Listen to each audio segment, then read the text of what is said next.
Okay, we're back, and now we're going to talk about shimming, which is an extremely important part of the health and longevity of your gearbox. Shimming is what keeps the gears together. It keeps them from not only lateral movement, but a little bit of horizontal movement. Not a whole lot there. That's more the bearings or the bushings. So without further ado, let's get to it. My gun... right now I have ball bearings, which 7mm ball bearings for the D-Boys. I like them. I prefer them. They're actually pretty decent. And of course, when you put them in there, there is a flange. You notice, flange goes to the inside, and you set them there. There is a small tool. It's like this. Of course, it fits into the hole. And you set it there. And a lot of times you can press it, fit it, or just give it a tap if it's not too much. Remember, you're not trying to drive a nail through a 2x4 here. Light taps, a rubber mallet, if you will, or a steel hammer, that's fine. But just light taps and make sure that they're set. That's the key. Making sure that it's set in there well and it's not going to explode on you or nothing like that. That's paramount. That's the key. They're all the same, so you can just fit them in there, and I usually use the tool, just make sure that they're seating well. They're seating well, otherwise your shimming is going to become a nightmare. Now, of course, we'll do this to the other side of the gearbox too. Now, they may fall out on you, but they'll set up better once you they'll set up better once you start to tighten the gearbox too. Of course, this happens. At least you're getting to see the perils of it. So we're going to zoom back out there.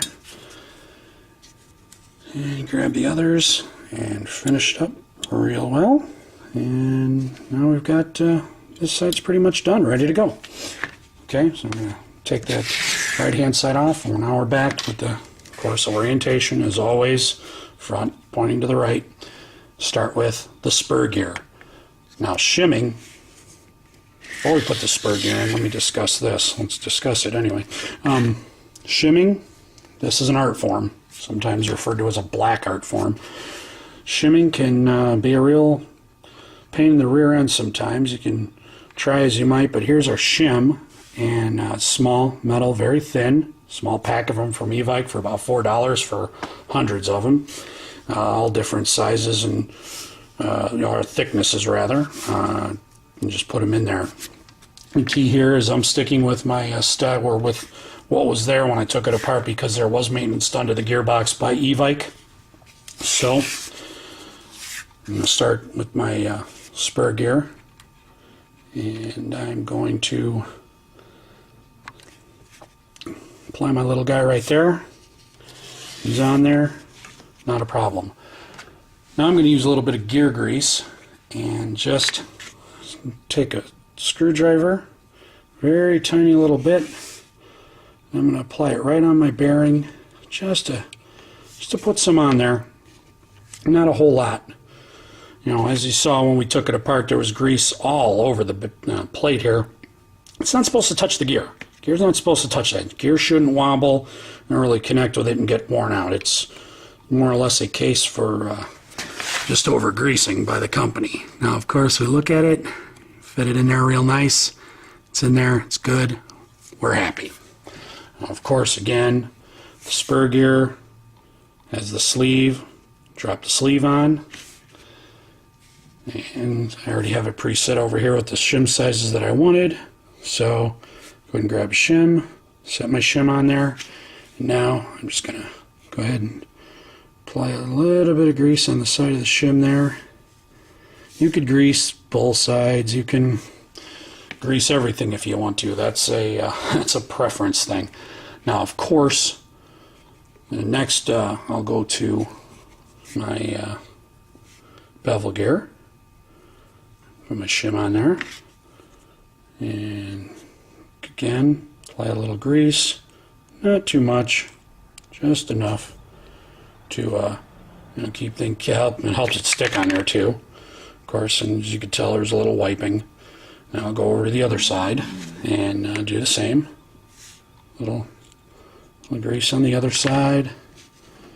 Grab it, put it on there.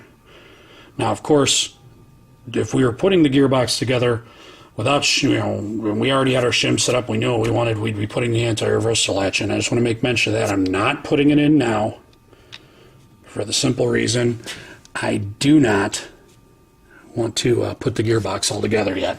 Anti-reversal latch is not required. All we're doing right now is putting our shims on for testing purposes. Now, a little bit too much grease there. A little grease added around there to hold the shim. We grab our shim. Wrong one. It's okay if it's the wrong one, because it'd be good, because you'll know when you put it in there if it's the wrong one. A little grease for the other side of the shim. We put it in here. Now, again, I was talking earlier about timing. This isn't an issue here yet, of course, because, again, I'm going to reiterate, we're just testing this. I'm going to go ahead and zoom in there, see how they work the gears a little bit. Now they fit. Okay, this is kind of what your orientation is going to look like when you go to put your gearbox together. It's going to be where you're at, of course, minus this hole with the anti-reversal latch. So now we take our other side. I want to add a little grease to the bearings, just a touch, nothing major. I'm not even going to grease the gears right now because we're just doing shimming. Probably one of the most important things. This is one gun I haven't done it to, but all my guns, when I get them and they're new, even from Real Sword or anybody super reputable, I still tear it apart and clean the grease out, reshim, because you'd be surprised even with the higher end companies. Now, putting it together, it's going to be a little hard to see. I'm actually showing it pretty good on the camera. You want to bring the gearbox half down over the gears. Now, you can probably see it's nice and easy at this point, but when we go to do this with the spring, the piston, the cylinder, and everything in there, it's probably not going to be so easy. Hopefully it will be. Save me a little editing. Anyway, so now that it's together, you want to look in. You can see, you reach down the port with your pinky or with a screwdriver, whatever fits. You want to spin the gear. Holding the, clamping the gearbox down normally. Reach inside, see if the gear moves up and down, lateral, anything like that. If you got a lot of play, you can even shake the gearbox. You should be able to feel gears bouncing around in there if that's the case. So far, so good in the part of our gear set. So, without further ado, we're going to tear it apart and put the rest back together. Of course, as you pull it apart, this tends to happen. You'll have pieces come out. Not that big a deal. We know our shim set's good. We know this is what we want. This is the setup we want. So we can even start from here. A lot of times we'll pull the bevel off. And now